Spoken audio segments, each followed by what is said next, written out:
Welcome to the game of real estate. I'm your host, Jason Rash. I'm taking you on my journey from $0 to $100 million in real estate sales. Let's go. All right, welcome back to the game of real estate. I'm your host, or in this case, your referee, Jason Rash.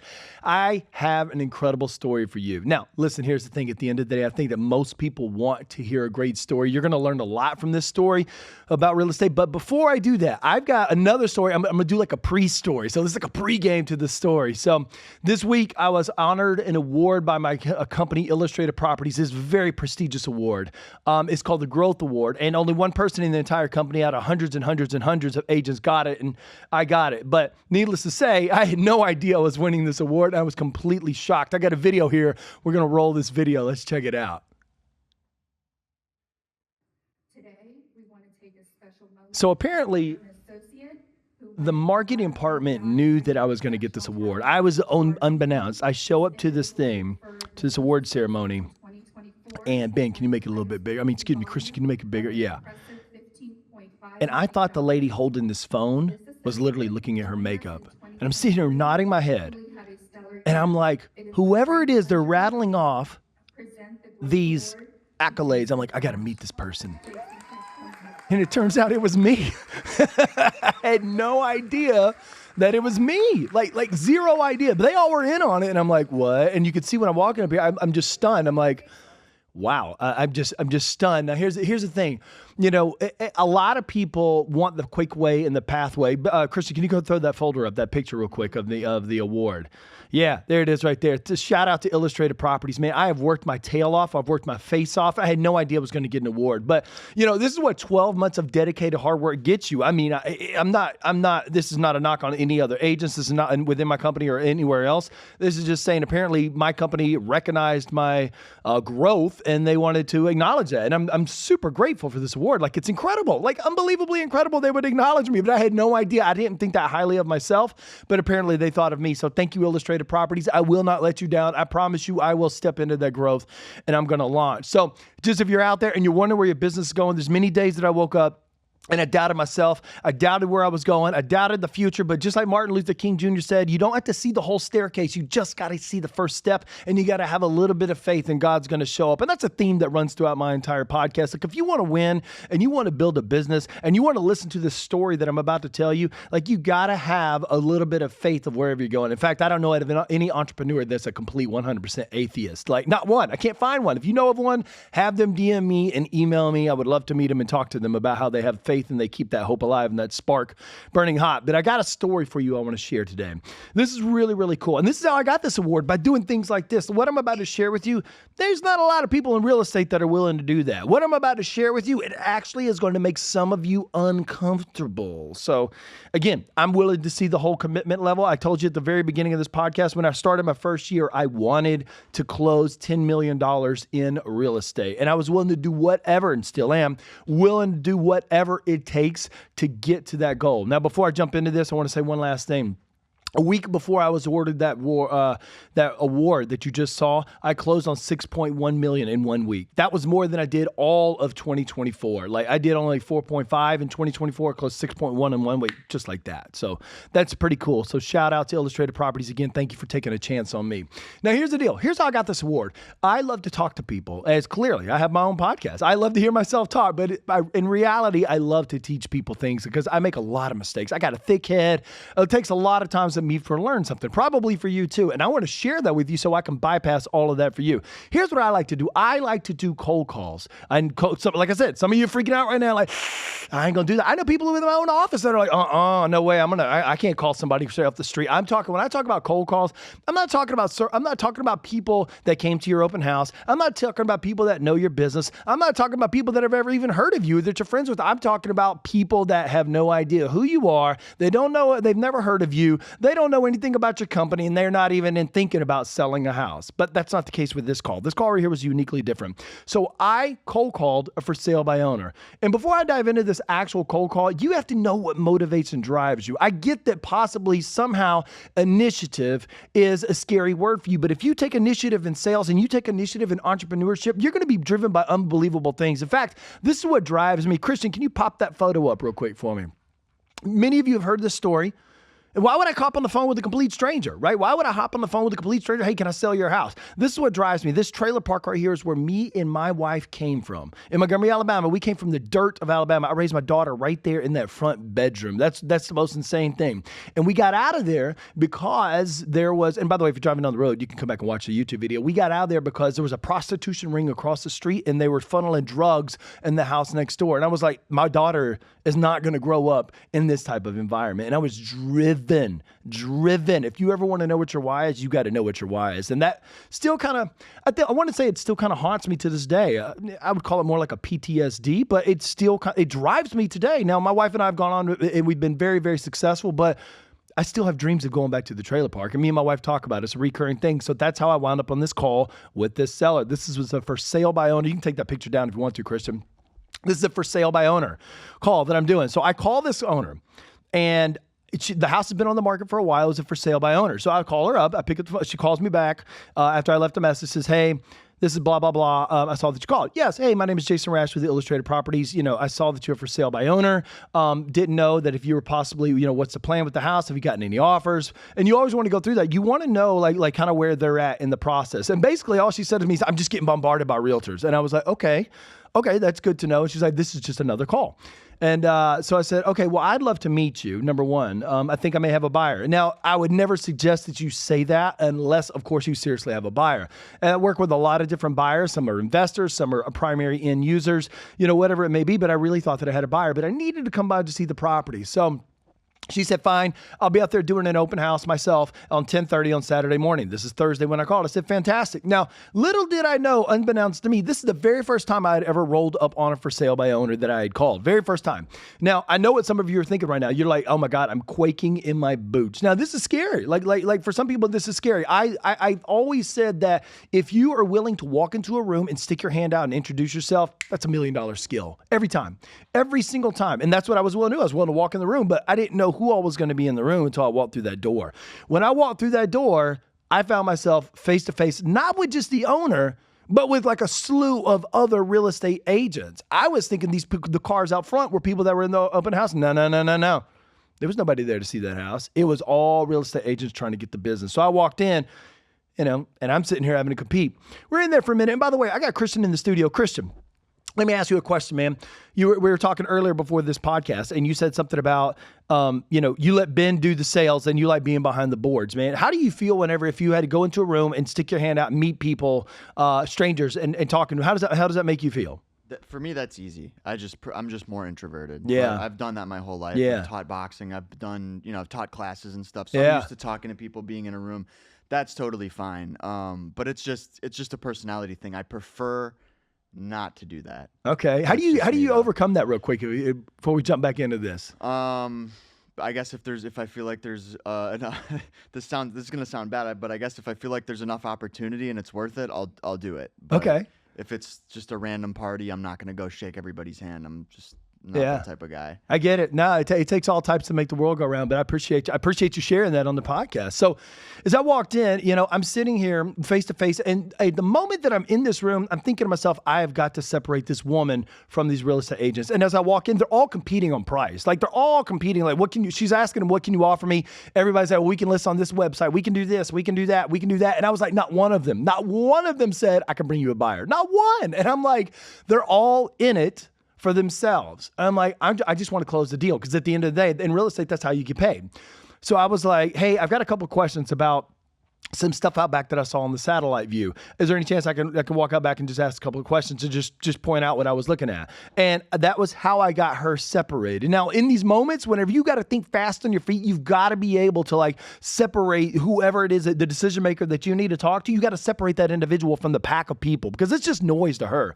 It's just noise. And so I walked in the door. I noticed they were all talking about themselves. I also noticed that all of the agents that were in the room with me were kind of, I would say more or less, they were discarding any previous real estate experience that she had, which she did have. Actually, I found out later, but they disregarded that, right? And so it's almost like they were prejudging her ability to possibly sell this property on her own, and how they needed her. Hence the reason why they're pitching their services. So we get out back, and I literally had one question. I walked out back and I was like, hey, what about this over here? She's like, oh, okay, that's blah, blah, blah, blah, blah. And then as I walking in, I was like, okay, well, I think I may have a buyer for you. Can I bring somebody by around Tuesday or Wednesday? And she's paused and she was like, what? And I was like, I think I have a buyer for you. She's like, are you here to get the listing? I said, well, I'd like to just bypass the whole thing and just bring you a buyer and just scoop up both sides. And she was like, how much do you charge? I said, I'd charge you 5% for the whole deal. If I brought the buyer and I just brought the whole deal together. And she was like, okay, fantastic. I love it. So we go back in.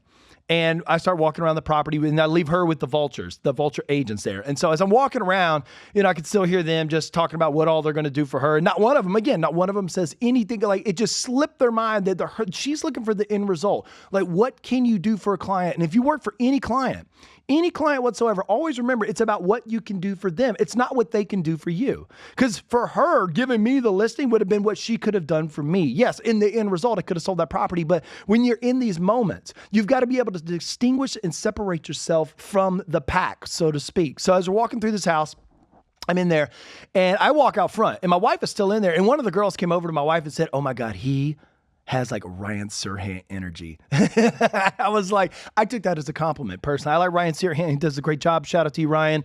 But I took that as a compliment. And as I'm sitting here and we're leaving the property, I'm like, okay, I think I could sell this property. It was a very unique property where I'm at in my area. It's on the water. I could sell it. So I go talk to my buyers. And it turns out they came through the property. It wasn't a great fit for them on the following Tuesday. It wasn't a great fit for them. But as we're going through this property, I could see this woman, she was like, okay, she was showing off the property and everything. And I was trying to do my best to just sell the property for her. Needless to say, it wasn't a great fit. But like a week and a half later, the owner reached out to me and said, hey, listen, I am really tired of these real estate phone calls from these realtors. I really just want to sell the house to somebody. And we're really looking for a good agent. And only one of them brought somebody through the house. And I was like, who? And she was like, you. And I was like, me. See, if you focus on the end result of what the client wants and you actually genuinely meet them in the middle, right? And you try your hardest to get there, people see that. People notice that. They're going to recognize that. So this is how I got the listing. Again, it wasn't a great fit for my buyer, but I got the listing this way. So I got the listing. We agreed upon a list price. And as we're starting this, right, I got the listing, popped it on the market. Boom, instantly I did an open house because I want to meet everybody that's there. I had a ton of foot traffic. But here's how I wanted to backtrack and say one thing. How I got the listing was I told her, she said, what can you do to get this property sold? And I said, number one, I'll stop the realtors will stop calling you. And I will leverage my network to find you a buyer one way or another. And I will be very, very minimal on your time. Turns out this lady actually had, she had an experience in real estate. She had just sold a huge building down the road. And I was like, whoa, okay, that's really cool. And she had sold other properties in the area and around the state and owned multiple properties in the area. So the fact that a lot of the agents were discounting her, prejudging or discounting her, real estate intelligence, so to speak, I'm just saying it didn't bode well for her. I never want to prejudge anybody, and you shouldn't prejudge anybody because you have no idea. One thing I learned very quickly out the gate here in Palm Beach Gardens is that whenever somebody rolls up in like a beat up Volvo with like a laundry basket in the back to a $10 million home, there's a good chance that they could probably buy it. Or they know they have the funds to be able to make something like that happen. So don't prejudge people wherever you're at. Because if I had prejudged her, I would have never known that she has a multi-million dollar property somewhere about 15 miles away. Because this was not their primary home, which I did not know. So it turns out they own a massive estate compound far, 15, 20 miles away. And you just never know somebody. So when you're in business, no matter who walks you through that door, like don't prejudge people. Don't prejudge like this person could never buy my product. I know in sales, we sometimes get into that mindset. But if I could encourage you, one thing is don't prejudge because where would that leave me? And I had other people were asking me like, why would you take on a listing this small? It's like $600,000 or $625,000. And again, I had no idea that these people were multimillionaires that own this property. I had no idea. Had no idea. I just took the listing on because A, I wanted to work. B, I saw an opportunity there. And C, you never know where it will lead. Listings always lead to other things, which one of the things is I had a person walk through the door. That was when I was doing an open house. And I showed her some property. Now, we haven't closed on anything or gotten anything under contract, but I wound up turning one listing into another potential deal. So you never know where leads are going to lead. Now, as we're going through this, at this deal, I got the open house going. We had offers come in. We had a couple of low offers, and that's okay. That's normally what happens in real estate. But the offers that we had and all of the people that came through all seem to have the same objection. Now, when you're in business and you're trying to sell a product and you keep hitting up the same feedback, or you keep getting the same objection, then clearly you need to address this objection. In this particular property, it was the seawall. So if you're not familiar with the seawall in Florida, houses that are on the water, especially on canals, they have a seawall. Sometimes it's dirt, sometimes it's concrete, but this time it was wood. Exactly. Water and wood don't really mix. Christian, do water and wood mix for very long periods of time? A man's back there just like, no. I'm just guessing. I'm no expert, but I'm just going to guess. Yeah, exactly. After about 10 years, that thing's going to fall in. And that's exactly what happened. The seawall started falling and it was in quote unquote disrepair. The issue with the seawall, if you don't know, is that number one, it requires extensive permitting to get it done. Number two, it requires extensive, like an individual who knows how to navigate the permitting department, but they also know how to navigate the mangrove laws and all sorts of stuff. It's a very rigorous process. Now, while the house needed work too as well, the seawall was the unknown. It was the unknown. And if you have a product or service right there that's out there and you can't address these concerns, there's no way you're going to get around it. And there was no way I could get around the seawall. No way. So every offer beat us down because they're like, oh, how much does it cost to fill the seawall, right? So I got a quote for like $35,000, but people were like, is that really the quote? You have no idea. You have no idea. Like, it's the unknown. A house with walls and a bathroom and a kitchen, I can quantify with a concrete floor. There's only so much things that can go wrong with that house. Yes, it could be like a money pit, but doubtful if you know what you're looking for. But a seawall, my God, that's the unknown. Who knows? It could be $35,000 or $100,000 or $150,000. You just don't know. And so what happens in this market is whenever you don't have a lot of demand, I should say, for a property of people that wanting to like actually jump off the fence and like put an offer in, a real offer, they look for other objections to how to get out of the deal. And you got to overcome that. But whenever you can't overcome that, then you're at the mercy of the actual deal. Sorry, I'm getting a phone call right now from a potential deal. You're at the mercy of the actual people. So what happened is we got a bunch of low offers. They came in. And we got an initial offer from a couple out of Illinois. They came in, and then somehow what they wanted to do was that they messed up the date on the contract. And then so they came back with another offer. They said, no, we're going to change anything. They changed the whole entire offer. And I was like, wait a minute. You just told me you were just going to change the date. So we got rid of that. We had another guy come in and he got spooked by the seawall as well. And so he pulled his offer. And then we had another guy come in. And this was super weird. He offered full price. And I was like, something's really, really weird here. Not willing to negotiate. Turns out it was a wholesaler. Now, if you're in any type of business, you got to understand that you're going to have vultures come out of the woodwork. This gentleman came out of the woodwork. I was like, this has got to be a wholesaler. So I asked him, are you directly the end user of this product? Or are you going to be a wholesaler and try to assign this contract and flip it over, right? I'm always looking for people that are trying to scam my clients, always. And this guy turned out to be not an, what's the word I'm looking for? Not a wholesome guy. Anyway, he had somebody call me, and this guy called me from Peru, and he told me, hey, listen, I need to let you know something. The guy that you're under contract with is a con artist, basically. He's going to, he's been lying to you. He's not being fully transparent with you, and he's like, the only reason I'm telling you this is because you seem like a really nice guy. Your communication's great. He's like, I Googled you. I see that you have a family. I'm just calling to tell you this from Peru. And so he was one of his agents, right? So he calls and says, hey, the guy is not a nice guy. He's lying to you. He's not the end user. He's a wholesaler. He's going to take the property, put it under contract, and then assign it to somebody else. And I was like, well, that's not going to work. So thank you so much. He said, all I need from you is I just need you to type back to an email and say, we're withdrawing, we're out of this deal. That's all I need. So I put it in writing and said, we're out of the deal to protect my clients. So as this is all going on, my sellers are getting a little more frustrated as we go down the road. Many people are, you have some people that think their property is worth X and it's worth Y. And sometimes as we're going through this, this post-COVID era, the expectation of individuals has to be reset. And as we're going through here, I'm thinking to myself, I'm like, you know what? If I could just find somebody that knew anything about seawalls, that wanted to buy a house, this would be great. And I had this thought, I never articulated it, never said it.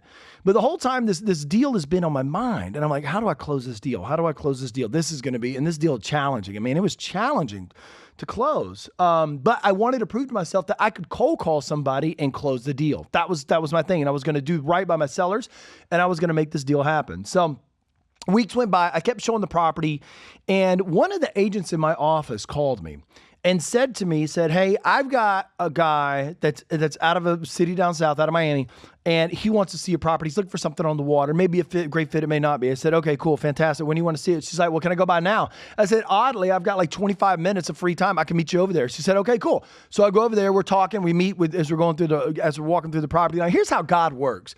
Like if you got your mind on and you're in the zone, God is always working. And you need to understand something, that God is always putting opportunities in your path. There's just so many of us are distracted with like the phone, X, what's going on with political drama, all the other stuff online, social media, did somebody like my post, all sorts of stuff that's going on. And we miss these incredible opportunities. And this is like the most incredible, I keep saying the word incredible because this is truly a God thing that will happen here next.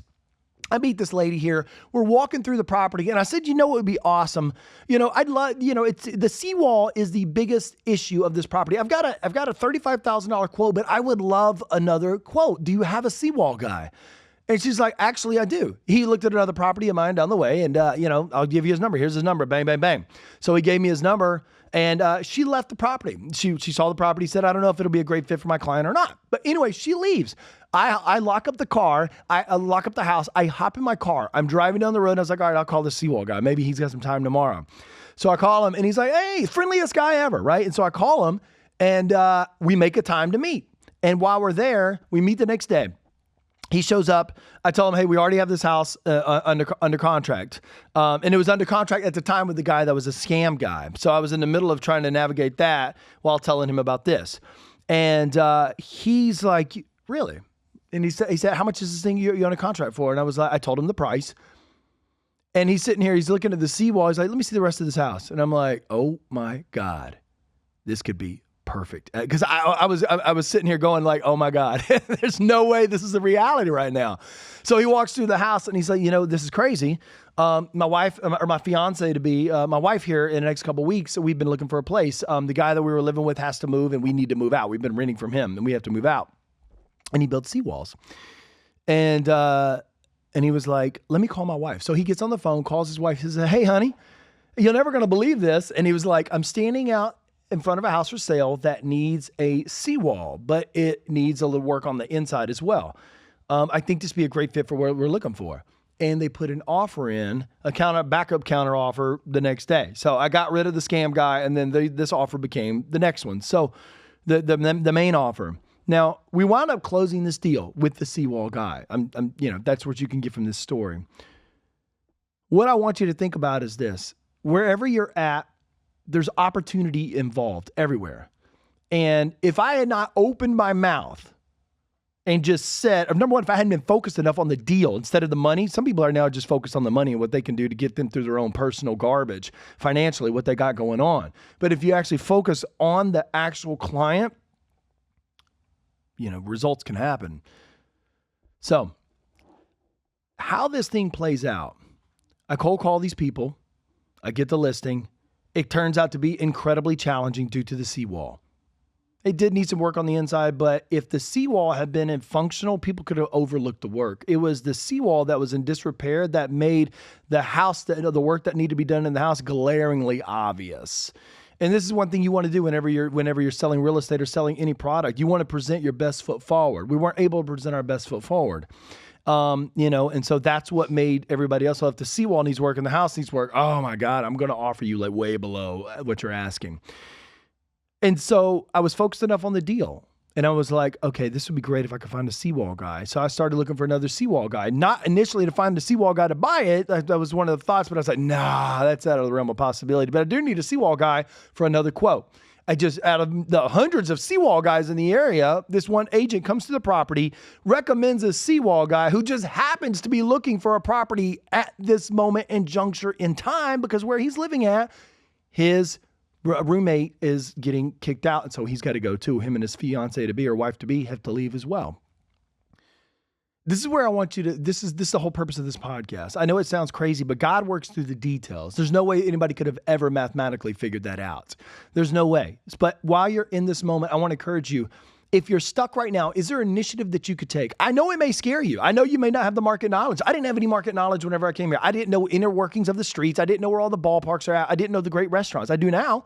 But like the moment you take initiative, like, is it possible that you could take an initiative right now today to grow your business? Is it possible that like I did when I did the cold call? Is it possible right now that whenever you lay your head down at night, like from where you're at right now to where you want to be, is it possible that you could take some initiative right now to move the ball forward? And listen, don't listen to social media. Like, it doesn't have to be all right now. I'm going off script now. Like, it doesn't have to be like right now. Like nothing is going to deliver you to your dreams instantly. Nothing's going to do that. And I think you need to know that. But you can take incremental steps and learn along the way. This is how you get good. This is how you become a ninja of your craft. This is how you become a master, overcoming situations and actually solving the problem that's in front of you. That's how you get really good at this. I just want to encourage you. Is inaction and fear keeping you stuck? If it is, just go back and tap into your why. Like I showed you the picture of me in front of the trailer park. There's a good chance I'll never go back to the trailer park, but it still haunts me. There's a good chance I'm never going to grow my grandkids up around a prostitution ring, but that still haunts me. I remember that fear and I tap into that fear. I'm like, is the fear of me calling somebody who's trying to sell their house on their own, because I know the real objection, they're getting bombarded by realtors. Is that fear bigger, or is the fear of me having to go back to who I previously was bigger? And I get it. Right now, you may not be where you want to be in life. I get it. None of us are where we want to be in life, but at least you're not who that person was years ago. And if you look back, you're going to see the changes that God has in your life. And I'm not trying to get religious on you. All I'm trying to say is, look, if you're happy with where your life's at, awesome. But if not, that's what this podcast is for. I'm in the middle of going through the hardest time in my entire life. I am, and you know, everything's great. My kids are great. My health is great. My marriage is great. All that's great. But when you're building a business from the ground up, not knowing anybody, it's challenging. You start to doubt yourself. You start to have these fears, these insecurities, these things come up. Was the other business that I built a fluke? But I don't believe so. And if you're listening to this and you're watching this podcast, wherever you're at on YouTube, whatever it is you're doing, I told this entire story for one thing and one reason only. The actions that you're taking today are going to lead to tomorrow. Maybe you need to learn new skills. Maybe you need to learn how to quote unquote cold call. Maybe you need to learn how to talk to strangers in an open area. Maybe you need to learn how to have a one-on-one conversation around sales around a complete stranger who has no idea who you are. Yes, it's to be uncomfortable. Yes, you may sweat like through your entire shirt and your armpits, because I've been there. I've done that. But behind every sweaty conversation is a great resolution. Behind a sweaty conversation that nobody wants to have is a great resolution, I promise you. So if I could encourage you to do anything, there's $100 million in sales. There's $100 million in sales out there waiting for you. Now, you got to pull that money out of thin air. Absolutely. Are you going to have to work hard for it? Yes, indeed. And you're probably going to have to work 10 times harder than you ever thought you were going to have to work, because I never knew this was going to be this much hard work. But now that I'm knee deep in it, I just got to keep going. It's like the old saying goes, when you're going through hell, anything you can do is keep going. I'm not saying this is hell, but there are days when I wake up and I'm like, man, I got this. And there's other days I wake up and I'm like, man, I'm just kidding myself. I ain't got it. I'm just being real with you. My name is Jason Rash. Thank you so much for listening to this podcast, The Game of Real Estate. Find me on all the socials.